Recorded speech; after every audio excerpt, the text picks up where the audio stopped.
was in prison when I found that I was alone to raise my sons. It literally was a prison because I had convinced myself that I couldn't do it.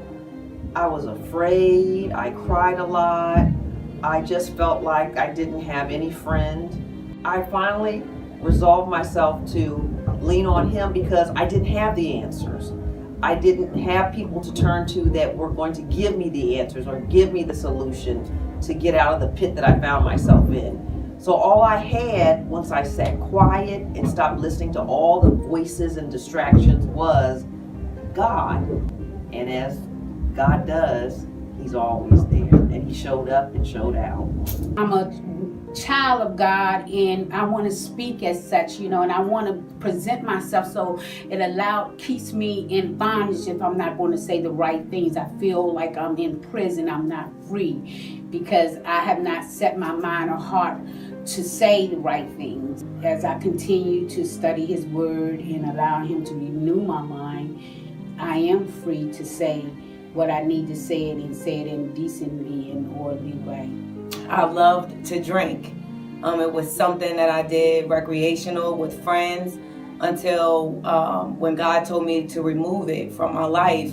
I realized that I couldn't do it myself. That's when I realized that I was in prison. And one day, I went to go to sleep when God said that he wanted me clean. And I realized that I couldn't go to sleep without it. So that was a very scary experience for me. And I just had to drop down to my knees and just ask God to please take it away from me. And when he took it away from me, or I should say, before he took it away from me, when I was praying, I promised him that I would never touch it again if he removed it. And he didn't make me stay in prison for too long, because it only took about 2 weeks, and I was delivered, and I never touched it again. My prison moment was, I would say, pretty much when I was going through my divorce. It was a time for me where it was mentally challenging. The enemy was playing so many tricks on my mind, telling me I wasn't good enough, that nobody would want me, nobody would love me, and those things caused me to be in bondage and mentally. And it took God's word and his prayer to bring me out of that. And the only person that can bring you out during an imprisoned moment is God.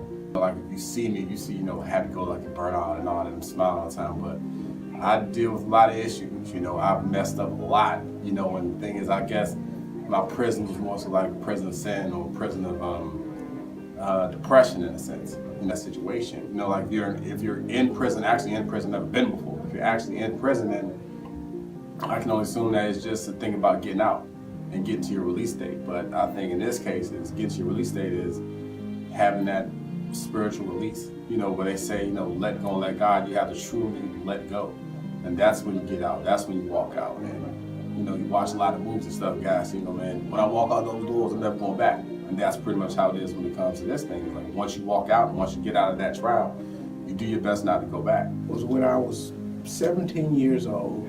I joined the military, left home, and I remember I'd never left Louisiana before. Bused us to this place called Fort Leonard Wood, Missouri, in the middle of the night, and it's in the national forest. I'd never been there before. I had no idea where it was. And I remember getting off this bus, this cattle truck, at 2 o'clock in the morning. It's pitch black, and we're on this Army installation. And then they processed us in, got in, at 5 o'clock we were told to get up, we had work to do. And I remember like a week into that, I'm thinking, my God, what did I get myself into? Because there were so many restrictions. You couldn't do anything, you couldn't talk, couldn't say anything. I remember one night, about midnight, crying out to God saying, I didn't intend to sign up for this. I am in prison. I am locked up. I'm bound. I can't get out. And I remember saying, God is going to take you to get me out of this. But it was a transformative moment for me because it forced me to my Bible, because I relied on my faith to get through that. And all the people in the military thought I was a preacher, and I wasn't at the time, didn't intend to be. And eventually, what was seemed like a literal prison became a place of freedom. My last experience, my latest experience with being a prisoner was right in the pews at Mount Calvary. I felt as though God was calling me into something, but I was confined, I was comfortable, I was content to be in the pews and happy with my confinement. But only by the grace of God, upon my release, can I now say that I have been truly set free. Yeah. So I can walk in purpose. Shaping my destiny. So I can fit into what God is doing.